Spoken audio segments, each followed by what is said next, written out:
പുസ്തകം ആണ് അതിന് ഉത്തരം. ഇത് 1989 നമ്മുടെ വടവാതൂര് ഓറിയന്റൽ ഇൻസ്റ്റിറ്റ്യൂട്ടിൽ നിന്നും പ്രസിദ്ധീകരിച്ച റീപബ്ലിഷ് ചെയ്ത വർത്തമാന പുസ്തകത്തിൻ്റെ കോപ്പിയാണ്. അപ്പം ഇതിൻ്റെ ആദ്യത്തെ പേജിൽ എഴുതിയിട്ടുണ്ട് cover design by deacon Jose Manipparambil. മാണിപ്പറമ്പിലച്ഛൻ ഒരു ഡീക്കനായിരുന്നപ്പോഴാണ് ഇതിൻ്റെ പബ്ലിഷിങ്ങിൽ അദ്ദേഹം ഭാഗവാക്കായത്.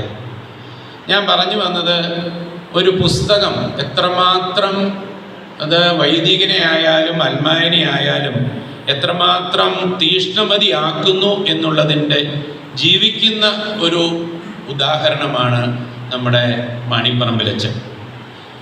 അതുകൊണ്ടാണല്ലോ നമ്മളുടെ മഹാകവിയായിരുന്ന ഉള്ളൂര് ഈ വർത്തമാന പുസ്തകത്തെ കൈരളിയുടെ കനകാഭരണം എന്ന് വിശേഷിപ്പിച്ചത്. സ്വർണമാണ് ഇത് എന്നാണ് മഹാകവി വിശേഷിപ്പിച്ചത് ഈ പുസ്തകത്തെക്കുറിച്ച്.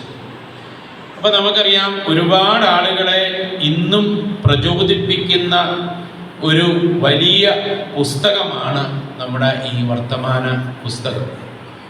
നമ്മുടെ ഇപ്പോൾ അനൈക്യം ഒക്കെ